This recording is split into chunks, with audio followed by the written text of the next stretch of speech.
Assalamualaikum warahmatullahi wabarakatuh. Shalom, Om Swastiastu, Namo Buddhaya, salam kebajikan. Ibu dan Bapak yang berbahagia, puji dan syukur kita panjatkan kehadirat Tuhan Yang Maha Esa. Karena pada siang hari ini kita dapat bergabung dalam acara webinar sosialisasi kebijakan bantuan operasional sekolah dan dana alokasi khusus fisik tahun 2021 dari Kementerian Pendidikan dan Kebudayaan. Saya Widya Saputra, izin terlebih dahulu saya membuka masker ya. Dan tidak bosan-bosannya saya mengingatkan untuk kita semua patuh terhadap protokol kesehatan karena pandemi masih belum berakhir. Dan saya ucapkan selamat siang dan selamat bergabung tentunya kepada yang saya hormati Menteri Pendidikan dan Kebudayaan Mas Nadiem Anwan Makarim. Selamat siang Mas Menteri, terima kasih telah bergabung. Selamat siang. Selamat siang, sehat-sehat selalu Mas Menteri. Dan berikutnya ada juga Direktur Jenderal Pendidikan Anak Usia Dini, Pendidikan Dasar dan Pendidikan Menengah, Bapak Jumeri. Selamat siang Pak, sehat Pak? Selamat siang Mas Menteri, Mas siang semuanya. Selamat siang, Alhamdulillah semuanya Ya, sehat. Dan tentunya kita akan menyapa ya seluruh Kepala Dinas Pendidikan dan Kebudayaan tingkat provinsi, kabupaten, dan kota di seluruh Indonesia, serta rekan-rekan media yang juga telah bergabung secara virtual bersama kami siang hari ini. Izin, saya Widya Saputra akan memandu acara pada kesempatan hari ini. Dan situasi pandemi global yang terjadi sejak tahun lalu memberikan dampak yang signifikan pada pelaksanaan pendidikan Indonesia dan menuntut penyesuaian pada sejumlah aspek. Salah satunya terkait manajemen penyaluran, penggunaan, dan pelaporan dana bantuan operasional sekolah. Sejak pertama kali diluncurkan pada bulan Juli tahun 2005, dana bantuan operasional sekolah atau BOS telah menjadi solusi bagi sekolah-sekolah di daerah, khususnya yang berada di lingkungan ekonomi menengah ke bawah. Nah, pada tahun 2020, Kementerian Pendidikan dan Kebudayaan menjalin sinergi dengan Kementerian Keuangan dan juga Kementerian Dalam Negeri untuk tentunya meningkatkan kualitas mekanisme penyaluran dan penggunaan dana bantuan operasional sekolah. Lalu seperti apa hasil positif dari sinergi tersebut dan bagaimana untuk mekanisme bantuan operasional sekolah di tahun 2021? Untuk itu tentunya kami akan mengundang Menteri Pendidikan dan Kebudayaan untuk menyampaikan paparan terkait sosialisasi kebijakan dana bantuan operasional sekolah dan dana alokasi khusus fisik tahun 2021 kepada Mas Menteri. Mangga kami persilahkan. terima kasih. Assalamualaikum warahmatullahi wabarakatuh. Terima kasih untuk kesempatan untuk bisa memaparkan sosialisasi kebijakan bantuan operasional sekolah dan dana alokasi khusus fisik tahun 2021. Ini merupakan hari yang sangat istimewa karena walaupun kebijakan ini ada sifatnya teknis, tapi dampak kepada daerah-daerah kita yang paling membutuhkan dana bantuan, terutama di daerah 3T, ini sangat transformasional untuk mereka. Jadi ini hari yang sangat mengembirakan bahwa kita bisa menjunjung tinggi keadilan sosial bagi seluruh rakyat Indonesia dengan suatu kebijakan anggaran yang afirmatif, yang benar-benar mengikuti kebutuhan daripada daerah-daerah yang lebih membutuhkan. Jadi itu merupakan suatu kebijakan, perubahan kebijakan yang sangat penting menurut saya hari ini. Izinkan saya melakukan paparan mengenai apa saja isi daripada perubahan kebijakan BOS dan DAK tahun 2021. Berikut. Kita ada dua sesi di sini. Satu adalah mengenai kebijakan BOS, kedua adalah mengenai kebijakan DAK. Yang pertama akan saya telahi adalah yang kebijakan mengenai BOS di tahun 2021. Berikut. Di tahun 2020, kita seperti yang kita tahu episode Merdeka Belajar sebelumnya, kita telah menyalurkan langsung kepada rekening sekolah. Dan ini merupakan suatu reformasi ya penganggaran dana BOS kita yang luar biasa positif dampaknya kepada para sekolah-sekolah dan Pemda kita. Kita berhasil mengurangi keterlambatan pengiriman dana BOS sebesar 32%. Atau dalam ukuran waktu itu sekitar 3 minggu lebih cepat. Rata-rata 3 minggu lebih cepat dibandingkan dengan tahun 2019. Ini dampaknya luar biasa. Banyak sekali orang tua yang dulu diminta untuk ditalangi dulu biaya operasional sekolah. Sementara karena proses administratif yang menimbulkan ketundaan, penundaan daripada penerimaan dana BOS, ini udah tidak terjadi lagi. Jadi dengan transfer ini kita telah mengurangi keterlambatan sekitar 32%, sepertiga daripada keterlambatan itu sudah kita kurangi atau kita menghemat waktu sekitar 3 minggu. Dampak kepada ekonomi masyarakat setiap sekolah juga sangat besar, di mana sekolah punya anggaran tepat waktu dan tentunya untuk kualitas mutu pembelajaran. Dan kami pun mensurvei semua kepala sekolah, banyak sekali kepala sekolah, dan kami juga mensurvei kepala dinas dan representatif Pemda, dinas pendidikan di provinsi dan di kabupaten. Dan surveinya luar biasa.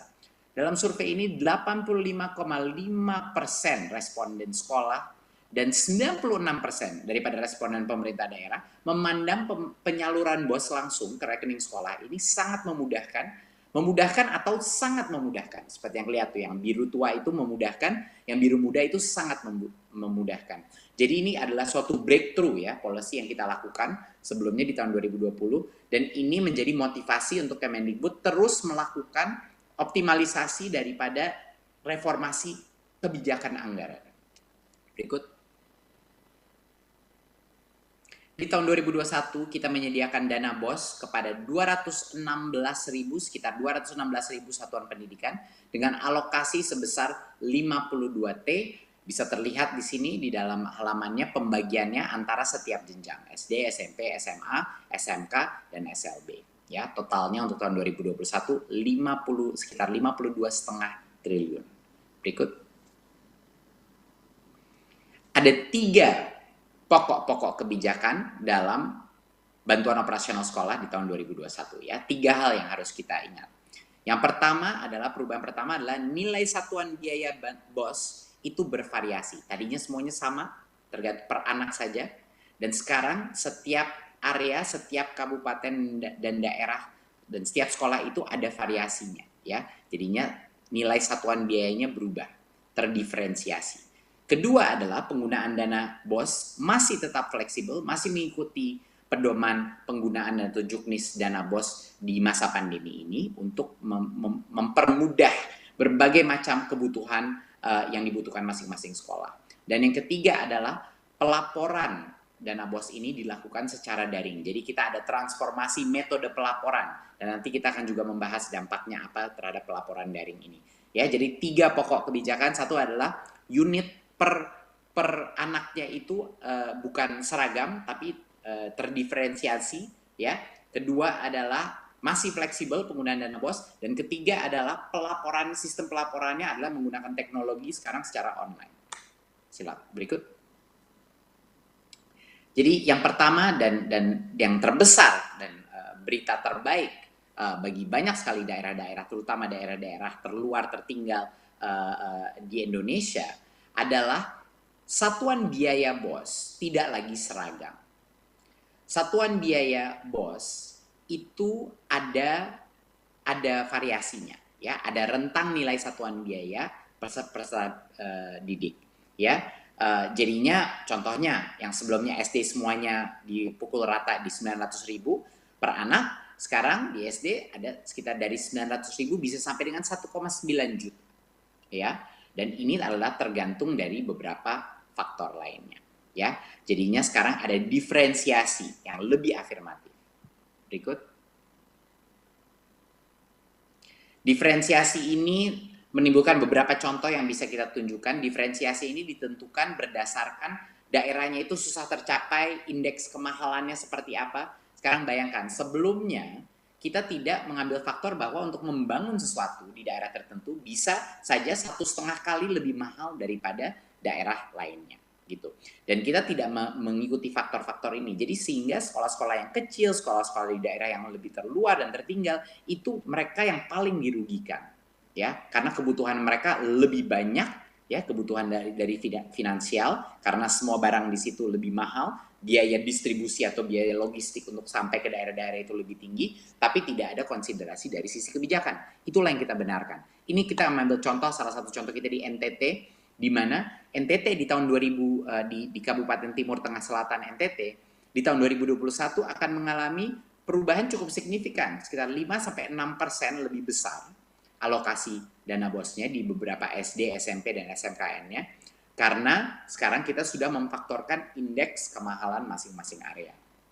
Contoh kedua, kita melihat di Kepulauan Aru, Maluku, yang lebih jauh lagi. yang biaya distribusi atau logistik lebih mahal lagi. Biaya konstruksi pun, karena bahan dasar juga lebih mahal di situ, di daerah kepulauan. Dan ini peningkatannya dramatis. Peningkatan dana BOS mereka mencapai sekitar 40 sampai dengan 50% di daerah-daerah kepulauan di Maluku, ya, untuk dana BOS mereka. Jadi ini kabar sangat gembira untuk teman-teman kita, terutama di tempat-tempat kepulauan di daerah Maluku dan di timur Indonesia. Kita ambil contoh terakhir di Papua, di Kabupaten Intan Jaya, Papua, di mana biaya logistik, biaya supply barang-barang dasar itu paling tinggi, di mana banyak sekali kesulitan karena baik juga itu memang daerah kepulauan, tapi juga berbagai macam isu dari sisi kejauhan daripada sentra-sentra pusat. Ini di daerah Papua kenaikan dana BOS di 2021 itu mencapai sampai dengan di atas 100%. Untuk misalnya SD YPPK Sanepa itu sampai 117%. SMP Negeri 1 Sugapa naik 125% dan SMA 1 Sugapa naik sampai 131%. Jadi ini benar-benar perubahan cara kita mengalokasikan BOS yang jauh lebih adil. Biar teman-teman kita di Papua, di Maluku, di NTT itu bisa meningkatkan kualitas pembelajaran mereka dengan mengkonsiderasi berbagai macam faktor dan indeks kemahalan di daerah-daerah mereka tersendiri. Jadi inilah yang kita maksudkan dengan menjunjung tinggi keadilan sosial bagi seluruh rakyat Indonesia. Kebijakan penganggaran pun harus mengikuti azas Pancasila tersebut. Berikut. Dan tentunya penggunaan dana BOS masih fleksibel sesuai dengan kebutuhan sekolah. Beberapa penggunaan daripada dana BOS ini adalah yang terpenting apalagi di masa pandemi ini. Pertama adalah kita masih memberikan fleksibilitas pembayaran honor kepada guru-guru honorer di masa ini masih diberikan fleksibilitas, ya. Dan honor dapat diberikan kepada tenaga pendidikan apabila dana masih tersedia. Jadi kita berikan fleksibilitas bagi kepala sekolah, diskresi bagi kepala sekolah untuk memberikan honor kepada guru-guru yang paling layak menerima. Dan juga tentunya di mana saat ini kita sudah masuk dalam proses pelaksanaan tatap muka dan semakin banyak sekolah semakin setiap minggu mulai melakukan tatap muka, dana BOS bisa dan kami anjurkan untuk digunakan untuk segera mengakselerasi proses tatap muka untuk memenuhi segala kebutuhan protokol kesehatan seperti kesediaan sanitasi, masker, termogan, dan berbagai macam kebutuhan untuk memenuhi daftar periksa pembelajaran tatap muka. Dan tentunya karena asesmen nasional akan dilaksanakan tahun ini, pembiayaan apapun honor transportasi dan pelaksanaan AN itu juga bisa digunakan di dana BOS. Saya baru saja kembali dari Papua dan ini sangat tepat sebenarnya waktunya dengan pelaksanaan kebijakan ini. Karena dengan adanya fleksibilitas dana BOS, saya dengar dari banyak-banyak teman di Pulau Dom, di Papua Barat, itu mereka menceritakan bahwa salah satu isu utama mereka adalah transportasi antara kepulauan, transportasi baik anak maupun transportasi guru. Dan bagaimana mereka bisa menggunakan ini. Dengan adanya fleksibilitas dana BOS dan peningkatan yang cukup dramatis untuk daerah-daerah 3T seperti ini, teman-teman kita di sekolah-sekolah di daerah-daerah kepulauan bisa menggunakan dana BOS ini untuk transportasi murid-muridnya dan guru-gurunya karena lebih fleksibel dan juga satuan unit pembiayaannya sudah meningkat. Jadi ini benar-benar merupakan suatu solusi daripada kebutuhan masing-masing sekolah di daerah-daerah paling terluar yang mungkin sangat variatif kebutuhan mereka yang paling urgen. Berikut. Di tahun 2020, kebijakan mewajibkan pelaporan penggunaan BOS itu menjadi persyaratan penyaluran. Jadinya kalau tidak ada pelaporan yang dilakukan di kuartal sebelumnya, ya kita tidak akan bisa melepaskan BOS yang berikutnya. Dan apa yang terjadi, Bapak Ibu, apa yang terjadi adalah sesuatu yang cukup luar biasa. Walaupun kita telah memberikan fleksibilitas dalam penggunaan dana BOS, dan walaupun kita sudah melakukan transfer langsung kepada sekolah, pelaporan yang sekarang bisa dilakukan lewat online meningkat secara dramatis. Ya, pelaporannya itu meningkat secara dramatis. Di BOS tahap 1 peningkatan di tahun 2018 itu cuma 26%, yang melakukan pelaporan 2019 48%, tapi di 2020 70,7% sekolah melaporkan penggunaan BOS tahap 1. Ini suatu transformasi yang cukup luar biasa di dalam transparansi penggunaan dan pelaporan dana kita. Pada bulan Desember 2020, angka itu mencapai 99%. 99% daripada semua sekolah melaporkan penggunaan BOS tahap 1. Ini luar biasa. Di tahun 2018 cuma 36%. 2019 cuma 61%, tapi di 2020 karena kebijakan baru kita dan pelaporan secara online yang lebih mudah dilakukan, kita mencapai 99,1% pelaporan dana BOS. Jadinya dengan semua fleksibilitas yang kita berikan, tetap saja akuntabilitas dan transparansi menjadi harga mati daripada kebijakan anggaran kita. Dan karena kita menggunakan teknologi dan pelaporan online, akuntabilitas dan transparansi daripada penggunaan dana BOS juga meningkat secara dramatis. Berikut. Nah, pelaporan ini bisa dilakukan secara daring dan menjadi syarat daripada penyaluran seperti yang saya bilang sebelumnya. Mekanismenya pelaporannya adalah melalui laman kita bos.kemdikbud.go.id dan menjadi syarat daripada penyaluran. Jadi kalau tidak ada pelaporan tersebut, penyaluran berikutnya tidak bisa dilakukan, ya. Jadi penyaluran tahap 1 dilakukan setelah sekolah menyampaikan laporan untuk sekolah tahap 2 tahun sebelumnya, lalu tahap 2 dilakukan setelah mereka sudah melaporkan dan seterusnya. Jadinya benar-benar suatu hal yang mandatori, suatu hal yang kami haruskan bahwa pelaporan ini menjadi suatu kondisi untuk bisa menerima dana berikutnya, dan itulah salah satu alasan dan dengan menggunakan teknologi sehingga bisa meningkat level pelaporan daripada dana BOS di seluruh sekolah di Indonesia. Berikut.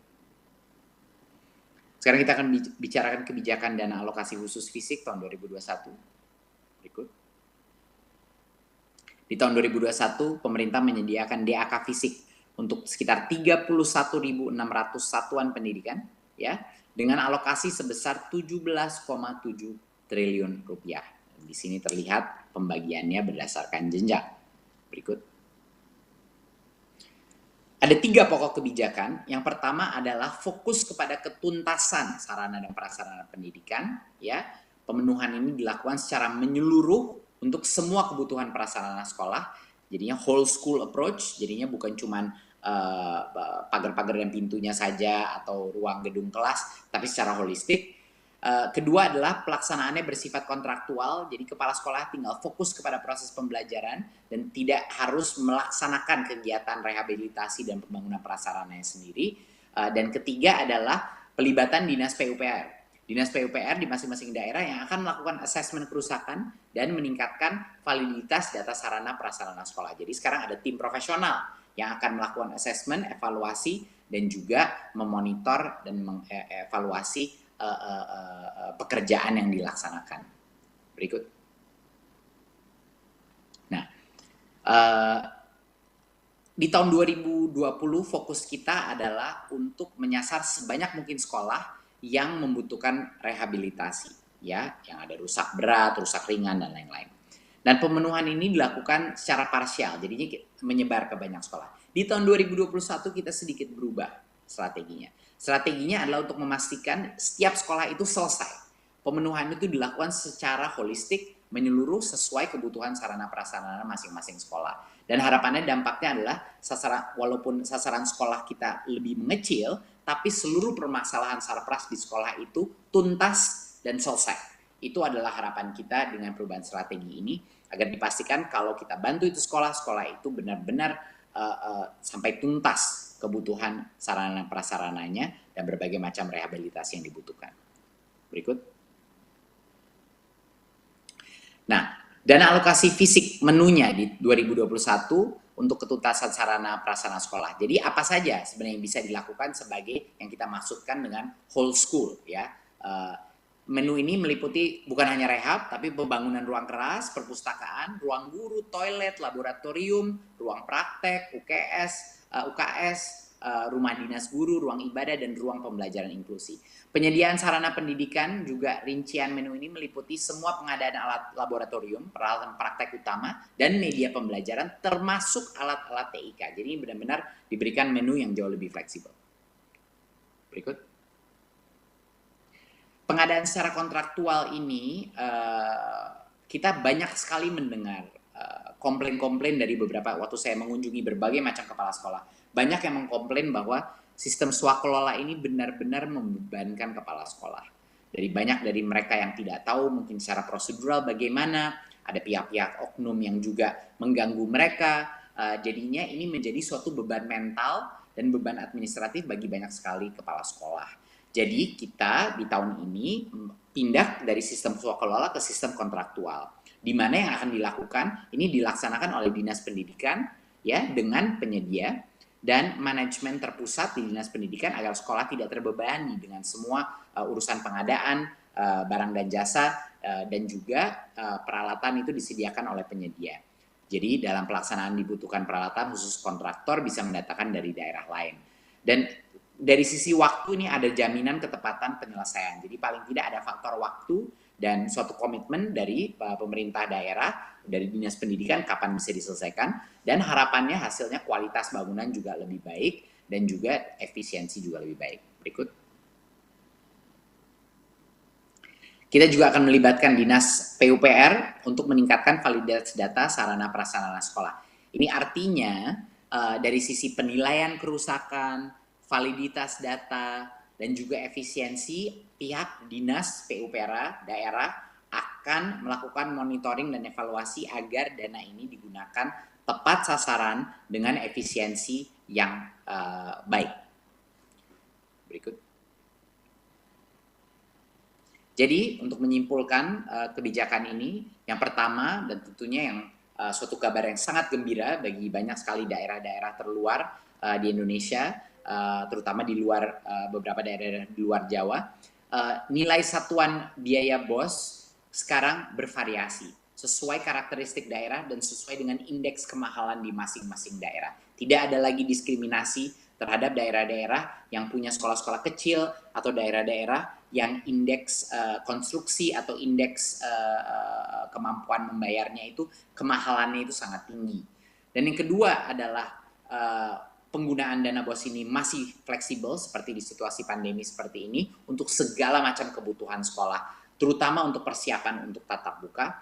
Dan yang ketiga adalah untuk pelaporan penggunaan BOS ini dilakukan secara daring yang meringankan beban administratif dari masing-masing sekolah dan meningkatkan level transparansi yang sudah cukup luar biasa.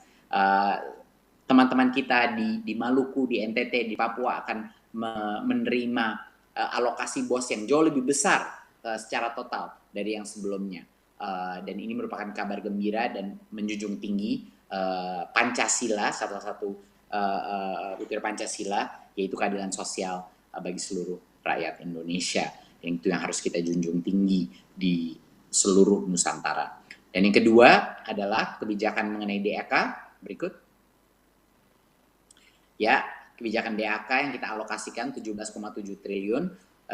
Fokusnya adalah ketuntasan sarana dan prasarana pendidikan untuk kebutuhan secara holistik yang dibutuhkan sekolah, jadinya agar tuntas masing-masing sekolah. Jadi jangan sampai kalau kita melakukan rehabilitasi atau peningkatan sarana prasarana tidak sampai tuntas. Kedua adalah pelaksanaan yang bersifat kontraktual untuk melepaskan beban ini daripada kepala sekolah, dan ini bisa kita beban itu sekarang ada di Dinas Pendidikan masing-masing Pemda. Dan ketiga adalah keterlibatan monitoring dan fungsi MONEF daripada Dinas PUPR yang akan melakukan assessment kerusakan, di mana setiap Dinas PUPR punya profesional-profesional yang akan bisa memastikan anggaran kita itu tepat sasaran dengan efisiensi yang terbaik. Saya rasa itu dari saya mengenai kebijakan DAK dan kebijakan dana BOS di tahun 2021.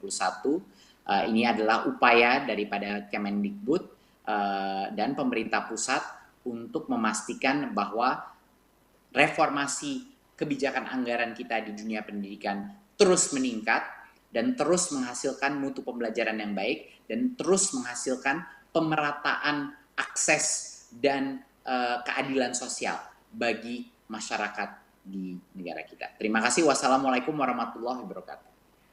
Waalaikumsalam warahmatullahi wabarakatuh. Terima kasih atas pemaparannya Mas Menteri Pendidikan dan Kebudayaan, Mas Nadiem Anwar Makarim.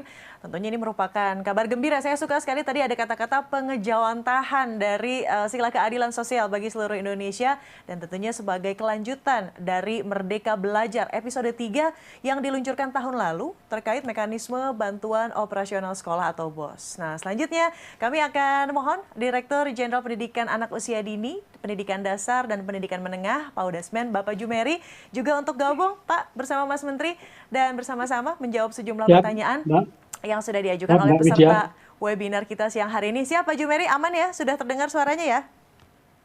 Aman, ya. Baik, Mas Menteri, ini langsung ramai semuanya tadi, betul-betul kabar gembira, betul-betul ditunggu begitu ya. Jadi kita akan langsung saja ke pertanyaan pertama yang akan diajukan kepada Mas Menteri. Kita akan lihat pertanyaan yang pertama. Ini apakah dengan skema tahun 2021 ini berarti satuan biaya BOS ini berbeda per kabupaten kotanya? Begitu katanya Mas, silakan.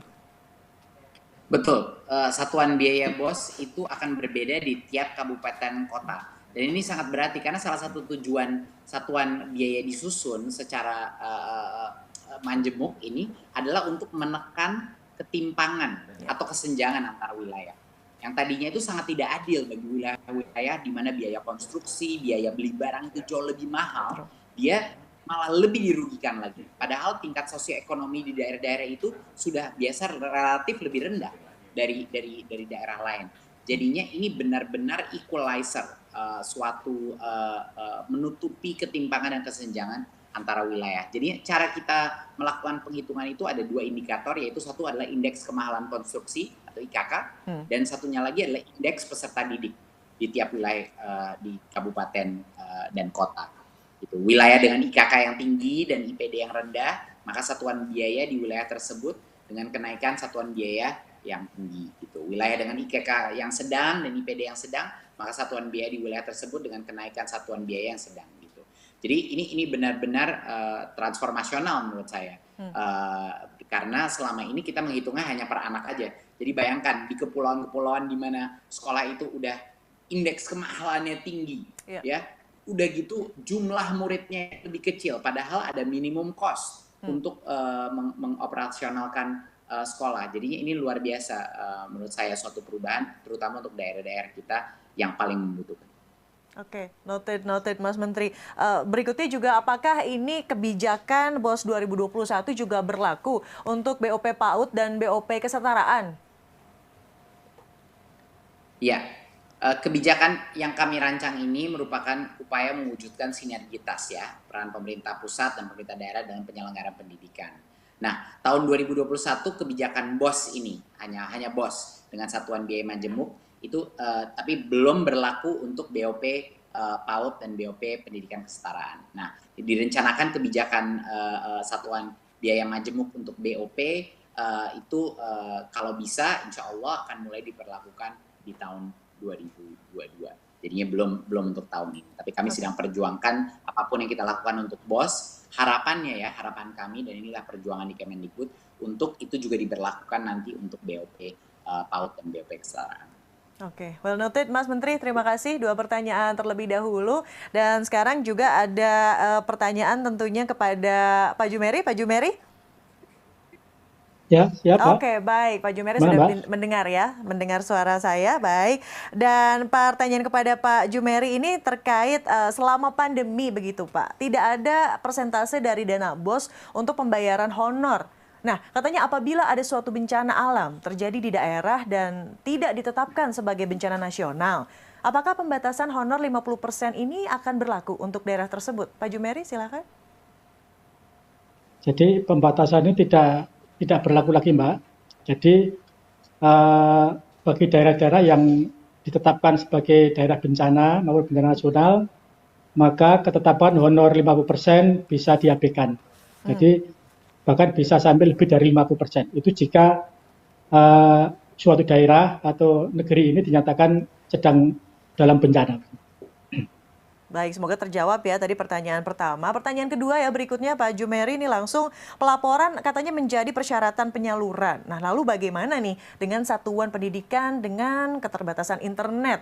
Seperti yang tadi disebutkan oleh Mas Menteri ya, ada wilayah 3T begitu sehingga mungkin tidak bisa menyampaikan laporan secara tepat waktu. Pak Jumeri silahkan.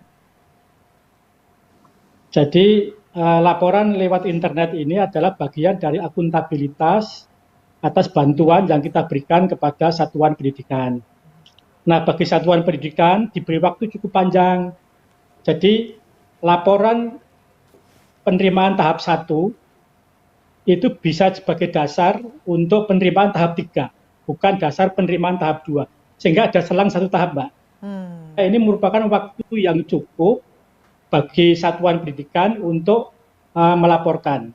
Kalau sekolah atau satuan pendidikan mengalami kesulitan akses internet, mungkin belum punya perangkat internet yang memadai, satuan pendidikan itu bisa di bawah bimbingan dinas pendidikan setempat memfasilitasi satuan-satuan pendidikan yang belum punya akses internet untuk dibantu dalam pelaporan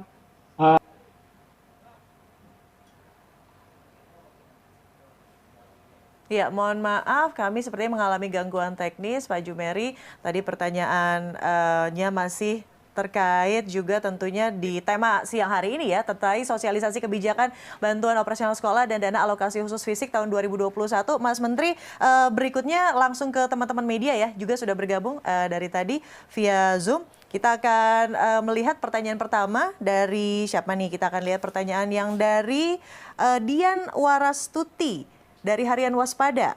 Nah katanya untuk sekolah swasta kan katanya banyak sekali yang terancam tutup karena orang tua yang tidak sanggup untuk membayar uang SPP, Mas Menteri. Apakah ada afirmasi khusus lewat BOS untuk sekolah swasta? Silakan. Iya, jadi ini untuk mengingatkan masyarakat bahwa dana BOS itu bukan hanya untuk sekolah negeri, dana BOS itu untuk semua sekolah ya, baik sekolah swasta maupun sekolah negeri. Jadi dalam pelaksanaannya pengelolaan dana BOS itu persis sama di sekolah negeri dan sekolah swasta, tidak ada afirmasi khusus. Jadi dana BOS ini juga dapat digunakan untuk membiayai apapun operasional sekolah, termasuk gaji guru non-ASN. Jadinya pasti apalagi di daerah-daerah yang paling membutuhkan, ya daerah-daerah dengan tingkat sosioekonomi dan yang lebih rendah dan indeks kemahalan yang lebih tinggi, reformasi dana BOS ini dan peningkatan biaya satuannya itu akan sangat membantu baik sekolah negeri maupun sekolah swasta. Oke, noted. Pertanyaan berikutnya dari Indri nih, Mas Menteri, LKBN Antara. Bagaimanakah dengan sekolah yang jumlahnya mungkin siswanya sedikit dan besaran satuan daerahnya kecil? Apakah katanya tidak dirugikan dengan mekanisme seperti itu? Enggak. Khusus sekolah dengan jumlah peserta didik kurang dari 60 anak di daerah khusus yang ditetapkan oleh Kemendikbud itu diberikan afirmasi khusus, yakni alokasi dana BOS setara dengan 60 peserta didik. Jadi kita memastikan bahwa minimum fee, minimum operational cost untuk mengelola sekolah itu terjamin dan terjaga. Oke, jadi ekosistemnya sangat sehat begitu ya untuk pendidikan yang lebih baik kepada Indonesia. Sekali lagi boleh kita tepuk tangan loh untuk kabar baik di siang hari ini. Terima kasih Mas Menteri atas penjelasannya. Betul-betul semoga menjadi harapan baru terutama tadi ya untuk saudara-saudara kita di wilayah 3T. Sebuah kabar yang baik dan tentunya dana bantuan operasional sekolah dan dana alokasi khusus fisik 2021 ini menjadi salah satu kelanjutan dari kebijakan program Merdeka Belajar episode 3 yang ditetapkan oleh Kementerian Pendidikan dan Kebudayaan. Dan tentunya semoga dengan mekanisme dana BOS dan juga dana alokasi khusus fisik 2021 ini dapat mendorong percepatan peningkatan kualitas pendidikan Indonesia. Mas Menteri, terima kasih sekali lagi. Dan kita juga mengucapkan terima kasih kepada semua peserta sosialisasi kebijakan bantuan operasional sekolah dan dana alokasi khusus fisik tahun 2021. Dan sekali lagi salam sehat untuk semua, semangat. Saya Widya Saputra mewakili seluruh penyelenggara undur diri. Terima kasih atas kehadirannya. Selamat siang. Sehat-sehat selalu dan sampai jumpa.